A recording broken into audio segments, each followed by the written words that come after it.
और देवर मतलब मुझसे नाजायज़ संबंध भी बनाना चाहता था। उसके लिए मतलब उसके लिए वो मेरे साथ 2-3 बार छेड़खानी भी की। हाँ, ये बात मैंने अपने मायके वालों को बताई।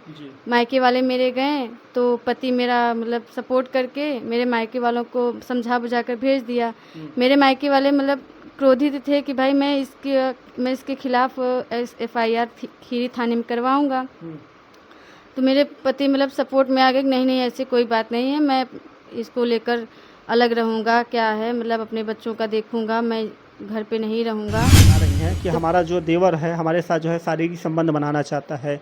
क्या ये कहाँ तक बात सही है गलत है? 100% सही है सर। इसका मैंने विरोध किया था, उसने मेरे साथ कई बार बदतमीज़ी की। मैंने ये बात अपनी सास और अपने पति से भी बताई, ननद को भी बताया मैंने ये सब। लेकिन वो लोग बोले कि अरे क्या गलत किया है, तुम ऐसी ही हो तभी तो तुम्हारे साथ छेड़खानी कर रहा है। अगर तुम ऐसी ही होती ना तो तुम्हारे साथ छेड़खानी मतलब वो लोग मुझे उल्टा कैरेक्टरलेस बोलने लगे, हाथ भी तोड़ दिया। मैं 2-3 महीने प्लास्टर बांधी थी। उसके बाद मेरे बेटे की भी तबीयत ख़राब हो गई। 4 दिन मैं लेकर उसको हॉस्पिटल में एडमिट किया था। उसके बाद मैंने अपने हस्बैंड को बताया कि बेटे की तबीयत ख़राब है तो आ जाओ देखने। वो आया भी था और आके वहाँ भी बदतमीज़ी करने लगा। मेरी मम्मी से बहुत बदतमीज़ी से बात कर रहा था और मेरा मोबाइल और पैसा छीनकर भाग गया। पैसा भी छीन के और मोबाइल भी छीन के भाग जी। गए? उसके बाद मेरा हाथ टूटा, मैं कुछ कर नहीं पाई क्योंकि बेटा मेरा बहुत छोटा था। हमारी माताएं बहनें जो है आज ससुराल जाती हैं तो उनके साथ जो है इतने बड़े अत्याचार हो रहे हैं, आज उनके साथ ऐसा जुल्म ढाया जा रहा है कि आज हमारी माताएं बहनें जो है रो रो के अपना जो है जीवन व्यतीत कर रही हैं। शादी हो जाने के बाद 10 साल 15 साल बीत जाने के बाद आज उनके पति पे जो आरोप लग रहे हैं वो आज जो है कह रही हैं कि हमारे पति हमको प्रताड़ना करते हैं, मारते हैं, पीटते हैं और शराब की नशे में जो है अपने भाई और जो है अपने जो भी संगे संबंधी हो उनसे गलत करवाने की नीयत से जो है हमारे पास भेजते हैं। हमने ऐसा जो है करने से मना करते हैं तो हमको जो है बेरहमी से जो है मारते पीटते हैं। और आज जो है ये बहन प्रशासन का सहारा लेती है, मगर प्रशासन जो है इनका नहीं सुन रही है, नज़रअंदाज कर रही है। मगर ऐसा क्यों कर रही है प्रशासन के लोग जो हैं? क्या इस बहन को न्याय नहीं मिलेगा? माननीय योगी जी का और मोदी जी का मैं बार बार धन्यवाद दूंगा कि ऐसे जो है महिला सशक्तिकरण के जो वादे किए हैं और जो बेटी बचाओ बेटी पढ़ाओ के जो स्लोगन है आज वो जो है सर्वोपरि है। आज सभी जगह जो है देख रहे हैं कि बहुत अच्छे से चल रहा है, मगर आज भी जो है हमारी बहन बेटियां जो है थाने जाती हैं तो उनको जो है ऐसी निगाह से देखा जाता है कि क्या कहें, वो तो बहन ही बताएगी। सबसे पहले क्या नाम है दीदी आपका? कविता पांडे। कविता जी, ये बताइए कि क्या हो रहा है आपके साथ, कब शादी हुई थी और कैसे जो है आपको प्रताड़ना किया जा रहा है? सर मेरी शादी 29 जनवरी 2015 को हुई थी। शादी के बाद से ही मेरे घर में मतलब ससुराल वालों का व्यवहार कुछ ठीक नहीं था। सबसे ज़्यादा देवर है क्योंकि वही थोड़ा उस टाइप सा है, गुंडा टाइप सा है। वही मतलब ज़्यादा अपने आप को वो करता है। वो मतलब वो चाहता है कि सब लोग मेरे ही इशारे पे चलें। मतलब तब तक मेरे मतलब ससुर थे। उसके बाद क्या बोलते हैं, ससुर शादी के 4-5 साल ससुर जी के एक्सपायर हो गए। उसके बाद से वो लोग और स्वतंत्र हो गए। हाँ, और देवर मतलब मुझसे नाजायज़ संबंध भी बनाना चाहता था। उसके लिए मतलब उसके लिए वो मेरे साथ 2-3 बार छेड़खानी भी की। हाँ, ये बात मैंने अपने मायके वालों को बताई। मायके वाले मेरे गए तो पति मेरा मतलब सपोर्ट करके मेरे मायके वालों को समझा बुझा कर भेज दिया। मेरे मायके वाले मतलब क्रोधित थे कि भाई मैं इसके खिलाफ FIR खीरी थाने में करवाऊंगा। तो मेरे पति मतलब सपोर्ट में आ गए कि नहीं ऐसी कोई बात नहीं है, मैं इसको लेकर अलग रहूँगा, क्या है मतलब अपने बच्चों का देखूँगा, मैं घर पे नहीं रहूँगा। तो फिर हो गया, मेरे घर वाले मतलब आ गए, सोचे कि हो गया चलो, जब जिसके साथ शादी हुई है वही सपोर्ट कर रहा है तो फालतू शो ऑफ करने की कोई ज़रूरत नहीं है। फिर उसके बाद मेरे माँ बाप चले आए। उसके शादी के मतलब ये मारपीट के बाद मतलब ठीक चल रहा था, मैं मायके आती जाती गई, ससुराल भी आती जाती गई, लेकिन उन लोगों का रवैया यही रहा। उसके बाद इतना मतलब हो गया, मैं 8 महीने से अपने मायके में अभी रह रही हूँ। मैं अपने भाई की शादी में आई थी और शादी में आई थी, मेरे पति मुझे बुलाने भी आए थे। तो मैंने बोला ठीक है मैं चलूँगी, लेकिन आज नहीं चलूँगी, मैं 2 दिन बाद चलूँगी। मेरे पति मतलब बहुत शराब वराब पीते हैं तो वो शराब के नशे में मुझसे यहाँ झगड़ा उगड़ा किए। उसी झगड़े के बीच मेरा हाथ टूट गया, मतलब उन्होंने मेरा हाथ भी तोड़ दिया। मैं 2-3 महीने प्लास्टर बांधी थी। उसके बाद मेरे बेटे की भी तबीयत ख़राब हो गई। 4 दिन मैं लेकर उसको हॉस्पिटल में एडमिट किया था।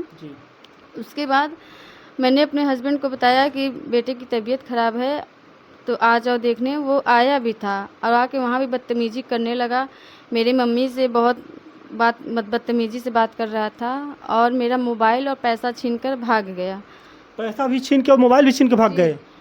उसके बाद मेरा हाथ टूटा, मैं कुछ कर नहीं पाई क्योंकि बेटा मेरा बहुत छोटा था। फिर मैं एकदम विवश हूँ। मैं तब पर भी चुप, मैं चुप, मेरे ऊपर अत्याचार जो हो रहे इसका कारण है कि मैं चुप रही इतने दिन तक। मैं सिर्फ इसलिए चुप रहेगी ताकि मतलब मेरा ससुराल है कि अगर मैं आज तुरंत ही मगर कोई कार्रवाई करूँगी तो जाऊँगी तो उसी घर में ही, लेकिन वो लोग इसका नाजायज़ फ़ायदा उठाकर मेरा मतलब मानसिक और शारीरिक शोषण करते रहें।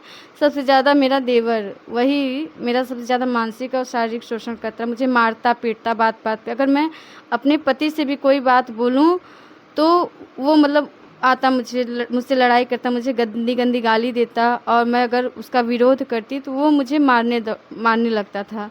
तो इसके मतलब वो जब मुझे मारता तो इसमें ना मेरी सास सहयोग करती ना मेरे पति, और अगर मैं कुछ बोलती तो सास भी मुझे मारने लगती कि तुम मेरे बेटे के ऊपर झूठा इल्ज़ाम लगा रही हो। और बताइए मैं क्या करूं सर, मैं इतना परेशान। आज मैं इसकी तहरीर मैं अपने औद्योगिक थाना क्षेत्र में देने गई थी।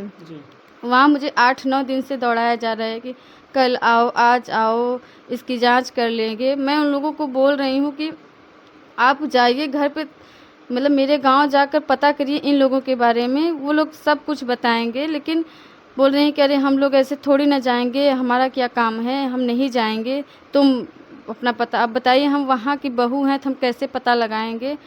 यही मेरी सबसे वो है। मेरे 2 छोटे छोटे बच्चे हैं, मैं उन लोग का भरण पोषण कैसे करूं बताइए आप। मुझे कहीं न्याय नहीं मिल रहा है। अच्छा, आप जो है एसएसपी ऑफिस कभी गई हैं? नहीं।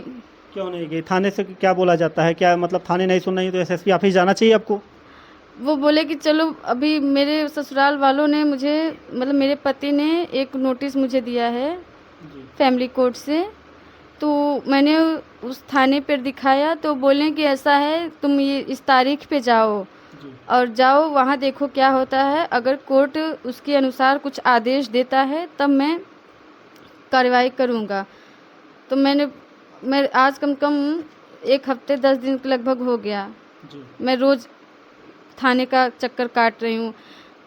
बताइए हम क्या करें? हमको अच्छा, कहीं माननीय योगी जी जो है महिला सशक्तिकरण और बेटी बचाओ बेटी पढ़ाओ का जो स्लोगन दिए हैं कि आज बहनें जो है शादी हो जाने के बाद जब घर जाती हैं तो उनको प्रताड़ना का ही हमेशा जो है झेलना पड़ता है। सबसे मेन होता है सर कि अगर जो बहन बेटी शादी करके जाती हैं, अगर जिसके साथ शादी हुई है अगर वही सपोर्ट कर ले तो कोई हावी ही ना होने पाए।